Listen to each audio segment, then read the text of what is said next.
Salut les loups. On est mercredi, c'était la docteure ce matin. Je fais une tentative de baisser un petit peu ma médication. Elles vont me rappeler dans 2 semaines, savoir comment ça va. Sinon, dans un mois, mon prochain rendez-vous. Pour le reste, vous me faites sourire, vous me faites rire.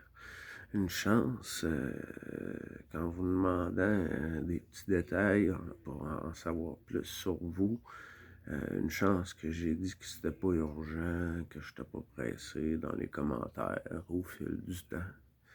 J'en ai déjà reçu. Vous me donnez un beau contrat. Je trouve ça drôle. Je peux pas, j'ai pas la fameuse carte qui pourrait m'indiquer les limites de vos différents départements pour apprendre, pour avoir un visuel. J'ai un visuel de la montagne où j'appelle le camp de base de l'ours. J'ai un repère visuel de l'Ariège. J'ai un repère visuel d'Ouai à la nomade. Sauf quand il n'est pas à la maison. Et puis, merci Alain de me faire découvrir votre si beau pays. Puis là, vous m'avez répondu quelques-uns. Quand je vous dis les messages qui rentrent à la tonne, ouf, c'est pas une tonne de messages, c'est une tonne de questions qui m'en donnent d'autres. Puis je vais devoir, avec vos messages, en disant je suis du 93, 91, vous me dites de la Seine, vous me donnez des petits indices que Google Earth trouve. Donc, je peux me débrouiller. Ça me dit pas la grandeur de votre département, puis le numéro, mais ça me donne un indice. J'aimerais ça trouver cette carte-là. Le moyen, en tout cas. Puis mon amour de la recherche avec le téléphone qui me fait perdre patience. De toute façon, aujourd'hui, c'est congé. Je voulais vous dire ça. Que là, je vais prendre vos vidéos un par un avec les réponses que j'ai réponds un petit peu vite ce matin parce que j'étais à la course un petit peu. La pharmacie rouvre à 9h. C'est maximum 10 minutes aller-retour, mais le pharmacien était au téléphone. Oh. Je me devais quitter à 9h40 pour mon rendez-vous qui était à 10h. En tout cas, j'ai répondu rapidement pour quitte à revenir plus tard. Mais non, j'ai revérifié. Vous avez eu les réponses. Vous me donnez vos réponses. Je vais chercher à essayer de vous trouver ça, avoir un repère visuel quand vous me parlez. Puis je vais vous en dire un petit peu plus sur mon côté professionnel. Comme tout enfant, je pense, j'ai commencé très tôt à passer des circulaires, après passer le journal. Après, j'ai mon frère, 2 fois, n'était pas rentré au boulot après des cuites trop sévères à l'adolescence. Mais j'ai appelé, moi. J'ai dit, ah, moi, je suis le jeune frère, je vais y aller, moi, travailler. Je suis capable de passer la balayeuse, laver des vitres d'une voiture. Je dois être capable de faire ça. Ah, viens-t'en. Je suis devenu spécialiste en esthétique automobile. celui qui fait disparaître des égratignures que tout le monde croit impossible, mais je fais disparaître. La peinture est toujours une base suivie d'un vernis. Et tant que la fameuse graphine ne traverse pas le vernis, je peux user le vernis et retrouver le clair sans que ça paraisse. Teinter les vitres d'auto, poser les décaler, les retirer, faire des remises à neuf, enlever les bancs, enlever le tapis, le changer de couleur, reteindre le pare-brise. J'ai tout fait ça. De ça aussi, j'ai fait beaucoup de lavage haute pression pour des compagnies, soit Poste Canada est un bon exemple, c'est des centaines de véhicules qui sont à l'arrêt la fin de semaine, et Poste Canada qui doit toujours présenter une belle image. On avait des cours de plusieurs endroits qu'on alternait d'une semaine à l'autre. C'était un sacré boulot. Laver 300 véhicules en même temps avec 2 machines à haute pression, des tuyaux de 300 pieds de long. 300 pieds, ça fait 90 mètres, 100 mètres, ouais, 100 mètres de long, c'est pas mal ça. Puis mon collègue, un autre 100 mètres, on couvre grand. Des tracteurs de poids lourds, j'en ai lavé, s'il vous plaît. J'ai formé à faire des antirouilles des employés de plusieurs concessions automobiles bon, qui sont en concurrence, mais qui travaillent tous pour la même chose. Donc, j'ai formé à faire des antirouilles. Je fais les meilleures antirouilles et quand tu as fait faire l'antirouille, viens me voilà montrer. Je trouve des endroits, au moins 3, où il n'y en aura pas. Sinon, j'ai fait la formation pour travailler en espace clos avec les masques à oxygène. Je me devais d'être rasé à la fesse chaque matin. Si j'avais apporté un masque, je devais d'être rasé. Si j'arrivais au travail ne pas rasé, ça peut arriver à n'importe qui. On nous donne 2 rasoirs à l'arrivée. Le message est clair. Tu vas passer le rasoir, après on commence. Donc j'ai lavé des cales de pétrolier, je me suis ramassé à 10 mètres en dessous du niveau du fleuve, dans la pointe de la cale, à plat ventre sur un rail qui fait la longueur du bateau et toutes les arches qui traversent à tous les 50 cm, un petit peu plus. Je lavais tout ça avec un tuyau qui aspire l'eau que je fais et qui ramasse tous les résidus qui étaient accumulés là. Ce bateau-là est arrivé pour une livraison, je sais pas, qui arrivait de très loin. Il a passé à l'inspection, il y avait plus de 40 choses à régler avant de reprendre la mer. Dont nous, qui était Veolia, une compagnie d'entretien industriel environnemental, pour tout ce qui est des déversements sur les autoroutes, laver des citernes de train, laver les gros réservoirs des raffineries de pétrole. J'ai entré, moi, dans ça. Il y a un plafond flottant, ce qui empêche d'avoir l'oxygène, ce qui fait que le feu ne pourrait pas prendre dans ces réservoirs-là. Puis ce que vous voyez pas de loin, c'est que tout ce que vous voyez, la capacité du réservoir est dans un fossé qui a la capacité de retenir la quantité totale du réservoir qui est là. C'est immense, c'est immense, immense. Des heures et des heures de plaisir.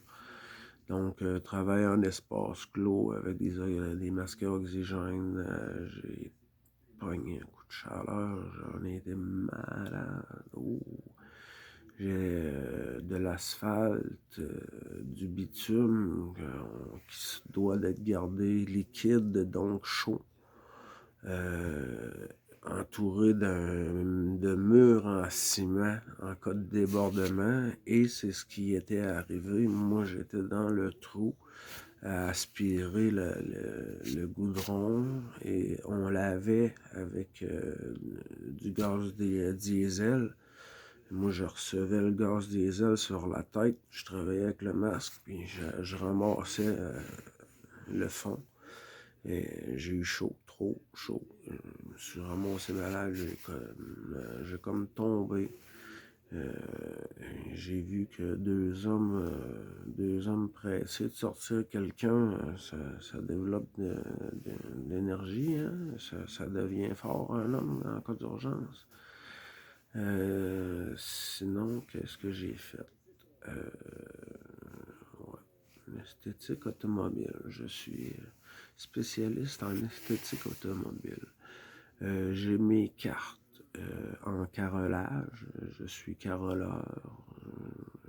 Ce qui serait mon métier, que j'ai fait le cours à 2 fois. Une fois, j'ai arrêté pour une amourette que, bon, j'ai repris 2 ans après le cours. Et j'ai un genou qui est lié à ligament croisé déchiré. Et j'ai vite vu, en faisant le cours, que mes genoux n'allaient pas encaisser ce métier-là.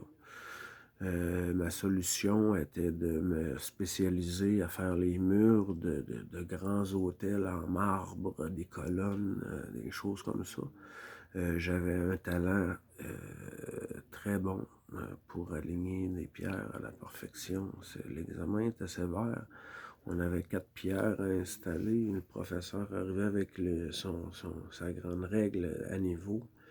L'examen, c'est que la feuille de papier ne devait pas passer entre la règle et la pierre, sur les 4 pierres. Ce qui donnait 1,50 m de haut sur 50-60 cm de large. Ça aurait été ce que j'aurais pu faire comme métier, ce qui demandait une spécialisation à Montréal, la métropole, que j'ai visité, mais pour faire la fête. Pour en faire un métier et d'y habiter, j'en serais incapable. Vous connaissez, moi, mon amour là, pour le béton. Et ouais.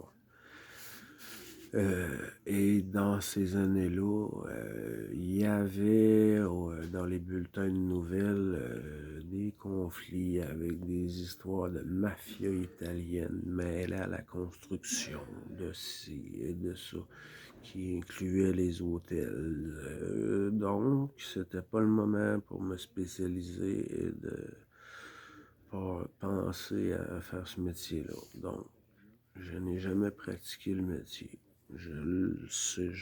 Oui, j'ai réparé, j'ai travaillé avec un ami à faire de la rénovation dans différents logements, de la rénovation de toutes sortes.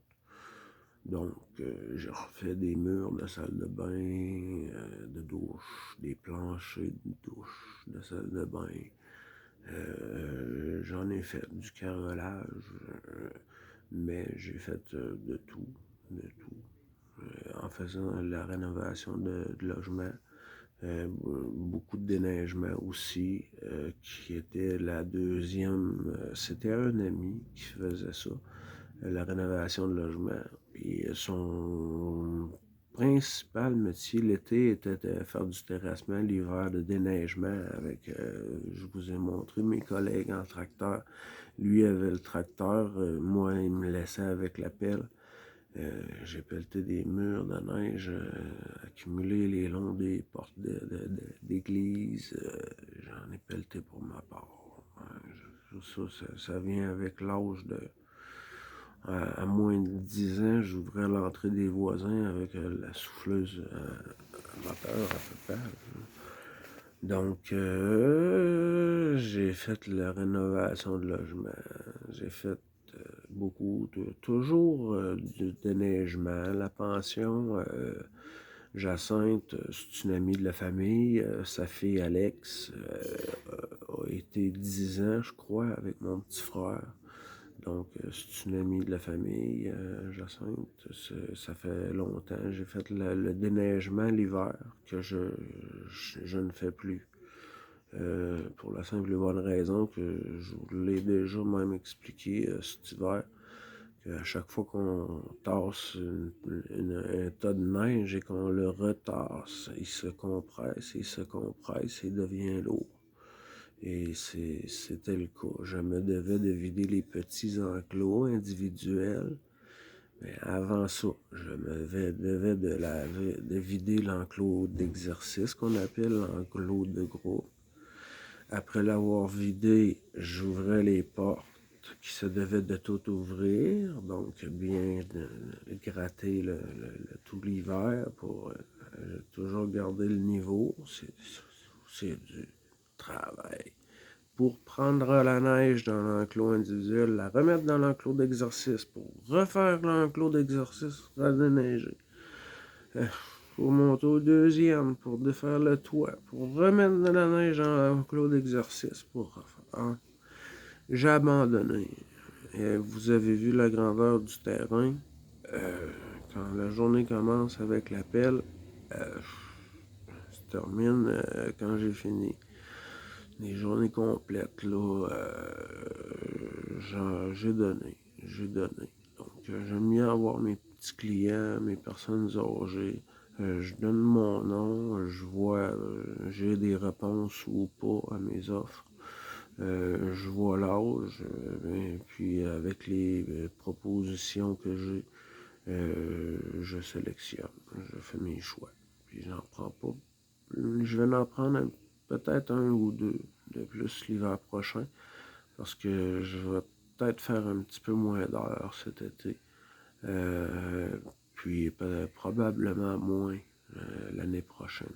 Pour cet été, il n'y a pas d'inquiétude. Pour l'été prochain, Jacinthe veut tranquillement que je montre au seul employé masculin, c'est le petit dernier, mais ça fait déjà 1 an qu'il est là, vu que je lui explique les tâches que je fais. Donc, il va finir qu'à faire quelques heures que je fais. Ça va m'en faire moins. Donc, on va voir cet été. Je suis assez vite pour pas trop y en montrer puis m'en garder un petit peu. On va voir tout ça.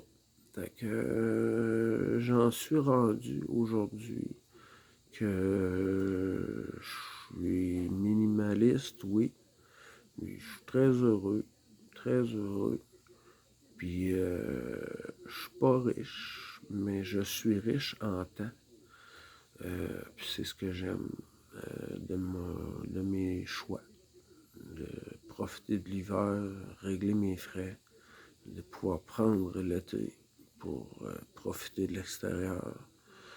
Je ne suis pas obligé de travailler toutes les semaines. L'entretien, c'est maximum 8-10 heures. Des fois, il y a des petits extras par semaine. Peut-être pas toutes les semaines, ça dépend. L'année dernière, oui. Mais cette année, je vais avoir moins de boulot parce que j'ai donné un sacré coup l'année dernière pour mettre le géotextile sur la grande plate-bande en avant de la maison. Cette année, je vais avoir beaucoup de moins de mauvaises herbes à gérer. Donc, ce fut ma petite vidéo de 20 minutes. Donc, c'est dans mes temps. Je ne veux pas dépasser. Fait que je suis né au mois d'août, ça vous le savez par mon festival qui est Du 8 au 12 cette année. Ma fête est le 6. Je suis du 6 août. Je suis Lion pour l'astronomie, l'astrologie qu'on a regardé. On a joué un petit peu hier à ça.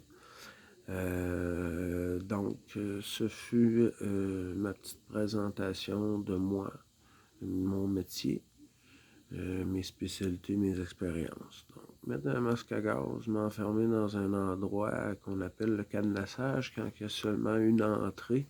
J'ai un cadenas, il y a une boîte. Le chef d'équipe met son cadenas pour barrer la boîte après l'approche de l'accès. Ferme la boîte. Chaque équipier, nous avons chacun notre cadenas que nous mettons tout le tour de la boîte. Donc, toute l'équipe barre la boîte la clé du chef d'équipe. Donc, le chef d'équipe ne peut pas prendre sa clé s'il reste quelqu'un à l'intérieur qui n'a pas pris son cadenas.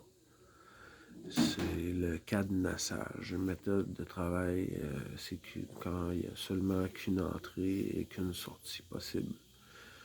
Donc, ce fut ce que j'ai fait de plus exigeant. Le travail haute pression, c'était très exigeant. Des flottes de camions, poids lourds, c'est des gros véhicules. Ça fait du travail en titi. Été comme hiver. À moins 15 degrés, on arrêtait de travailler. Puis on travaillait à l'eau tellement bouillante que ça en était de la vapeur. C'est brûlé à 250 degrés, je me souviens plus.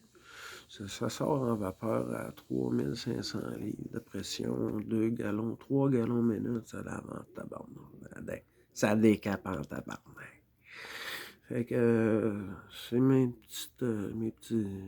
expériences, mes connaissances, puis c'est ce que j'ai fait de ma vie. Puis aujourd'hui, l'été, je profite beaucoup plus de la nature et de mon temps pour être, seulement être. Rentrer en forêt, d'oublier les stress, les obligations. Moi, j'ai tout réglé ça dans l'hiver. Fait que ça me donne l'été. Aujourd'hui, j'aime mon choix, même si je suis pas riche. Parce que je suis riche en période pour profiter de mon temps. Ça me coûte pas cher en étant survivaliste, minimaliste. Je m'enclaire pour pas trop cher.